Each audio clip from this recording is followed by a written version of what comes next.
Let's wax about Kiss is Alive.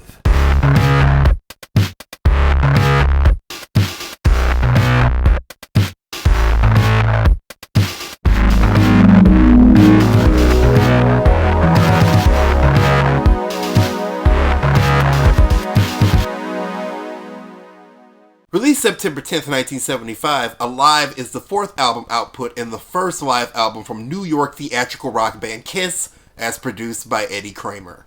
Officially forming in 1972, Kiss was the brainchild of musical partners Gene Simmons and Paul Stanley.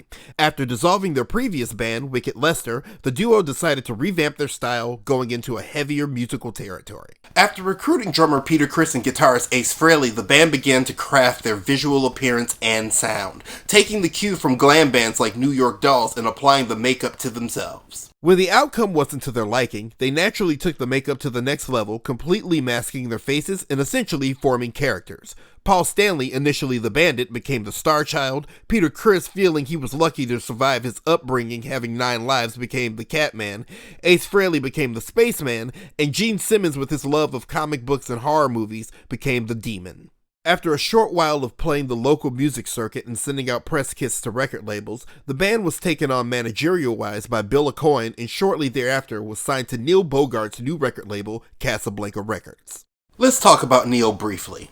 After leaving his post at Buddha Records, Neil Bogart decided to recruit some talent for his new label. Signing them sight unseen, he did not know that they wore makeup of the sort. Not totally sold on the makeup, even at the 11th hour of their first photo shoot, he asked if they wanted to change the makeup and maybe do something different. The band told him he could either take it or leave it. He took them.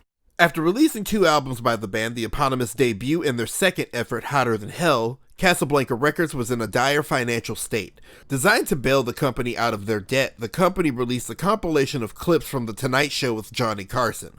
Figuring that the viewership was in the millions, the record was assumed to do big numbers. It didn't, and it further drove the label into the ground. With no money for a producer, Bogart took on the production duties for the third Kiss record, Dressed to Kill. During those sessions, Bogart persuaded the band to create a rallying anthem for themselves. The track Rock and Roll All Night was released as a single but did very little, and the third album was also a low seller. With the band making little to no money and the label seemingly on the verge of ruin, a plan needed to be hatched quickly. It was decided to record the band live, as it would be considerably lower cost than a studio record.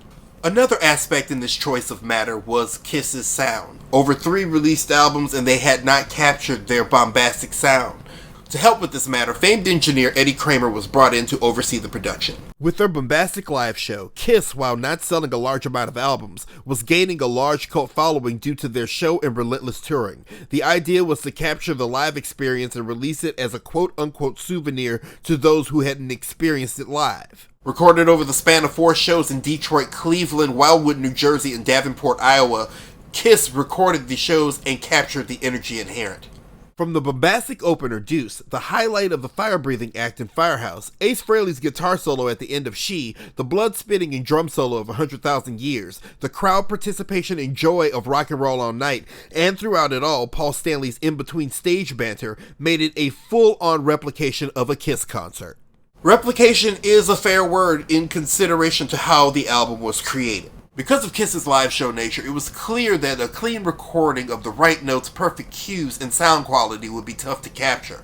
Even with the band agreeing to move a little bit less on stage, it did not yield successful results. With the drum tracks being left unaltered, the group later went into Electric Lady Studios for overdubs, in which most vocals and guitar parts were fixed.